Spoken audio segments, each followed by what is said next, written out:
Assalamualaikum warahmatullahi wabarakatuh. Perkenalkan, saya Widyayani dari kelompok 4.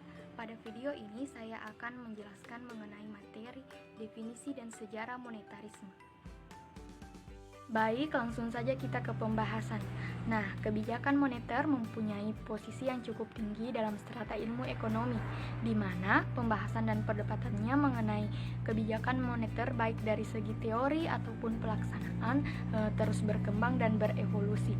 Demikian juga mengenai penafsiran dan fungsi-fungsinya yang terus-menerus dievaluasi dan dikaji. Kemudian mengenai definisi. Nah, kebijakan moneter adalah salah satu elemen dalam pengambilan kebijakan ekonomi yang berhubungan langsung dengan penggunaan instrumen-instrumen moneter yang berada di bawah kendali otoritas moneter. Nah, tentu saja kebijakan ekonomi bukanlah satu-satunya tanggung jawab dan fungsi otoritas moneter, karena cakupan kerjanya juga melingkupi regulasi, sistem dan lembaga keuangan, bank bagi pemerintah, dan lender of the last resort.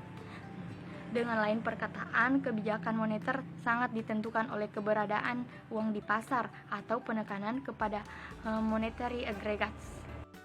Nah, penekanan terhadap fungsi moneter ini yang mula-mula digerakkan oleh Milton Friedman dan kemudian diikuti oleh ekonom dari Federal Reserve Bank of Lloyds, yaitu Brunner dan Meltzer, adalah fenomena yang relatif baru.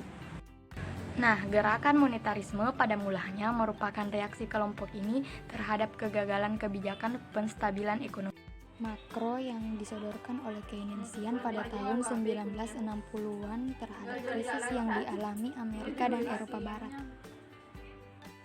Kebijakan ekonomi stabilization policy merupakan produk Keynes yang diantaranya menyatakan bahwa kebijakan moneter tidak efektif dalam menetralisir kegawatan ekonomi.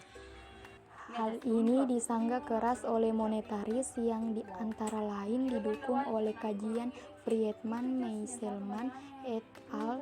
Yang menemukan bahwa terdapat hubungan yang erat dan relatif stabil antara perubahan money supply dengan perubahan dalam national account. Nah, hal ini kemudian ditambah dengan ketidaksenangan mereka terhadap intervensi pemerintah dalam kegiatan ekonomi, menyebabkan kelompok monetaris ini terus mendesak agar kebijakan ekonomi ditumpukan kepada kebijakan moneter. Propaganda mereka cukup gencar, baik itu melalui lembaga bank sentral maupun dunia akademik, termasuk diantaranya menulis buku-buku teks baru yang berlawanan dengan premis kebanyakan buku teks klasik, yaitu supremasi kebijakan fiskal dan Keynesian. Dan setelah beberapa dekade berlalu, nampaknya monetarisme telah berhasil menguasai paradigma pengambilan keputusan ekonomi dunia. Baik, itulah materi yang sempat saya jelaskan. Mohon maaf apabila ada kesalahan. Sekian dan terima kasih. Assalamualaikum warahmatullahi wabarakatuh.